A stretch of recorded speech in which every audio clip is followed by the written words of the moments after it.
Hi everyone. Today, we're diving into the complex world of depression. Did you know scientists can now peek inside our brains? It's true. Brain imaging, like taking a picture of your brain, helps us understand how it works. Think of it like this. Our brains are like incredible, intricate networks. Brain imaging acts like a powerful microscope, allowing researchers to see which parts of the brain light up during different activities or emotions. This helps them understand how depression affects the brain. For years, doctors viewed depression as a single condition, but brain imaging reveals a different story. It shows us that depression is not one size fits all. Instead, there are different subtypes, each with unique patterns in the brain. You know how they say, no two snowflakes are alike? Well, it turns out the same might be true for depression. Using fancy brain imaging, researchers have identified 6 distinct subtypes of depression. Each subtype reflects different ways our brains react. This discovery is a game changer because it means we might need different treatments depending on the specific subtype. Subtype 1. This type shows less activity in a part of the brain linked to reward and motivation.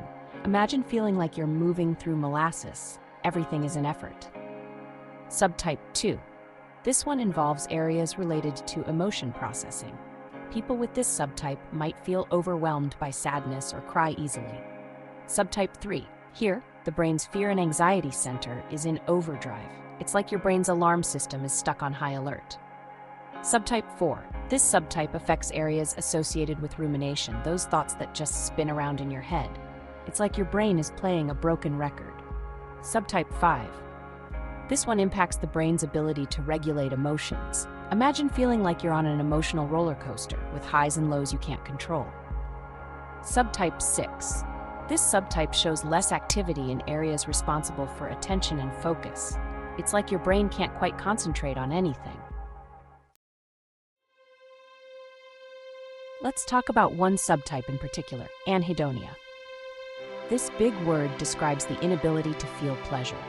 Imagine your favorite things, your favorite food, hobbies, even spending time with loved ones, suddenly losing their spark.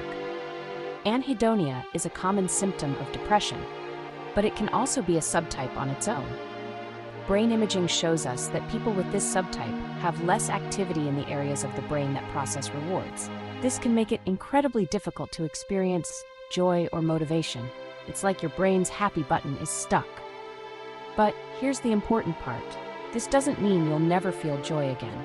With the right treatment and support, it's possible to rewire those pathways and rediscover the things that make life meaningful.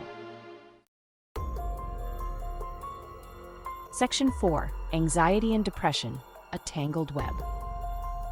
Have you ever noticed how anxiety and depression often go hand in hand? It's like they're two peas in a pod. Well, brain imaging helps explain why. Some subtypes of depression show heightened activity in the amygdala, the brain's fear center. This can lead to feelings of anxiety, worry, and even panic attacks. Imagine feeling like you're constantly on edge, like something bad is about to happen. This overlap highlights the importance of treating both anxiety and depression. Addressing one without the other is like putting a Band-Aid on a broken bone. It might help a little, but it won't fix the underlying problem. Section 5. A data-driven revelation. Now, you might be wondering, how did scientists figure all this out?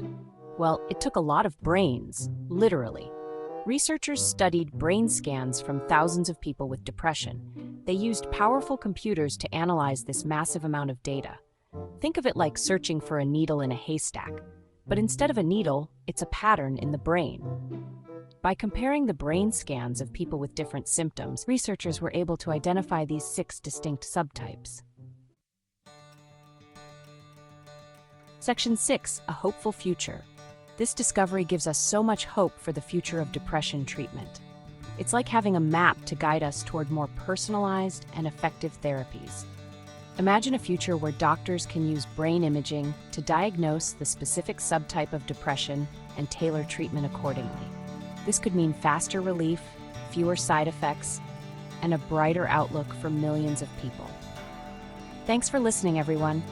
And remember, if you're struggling with depression, please reach out for help. You are not alone.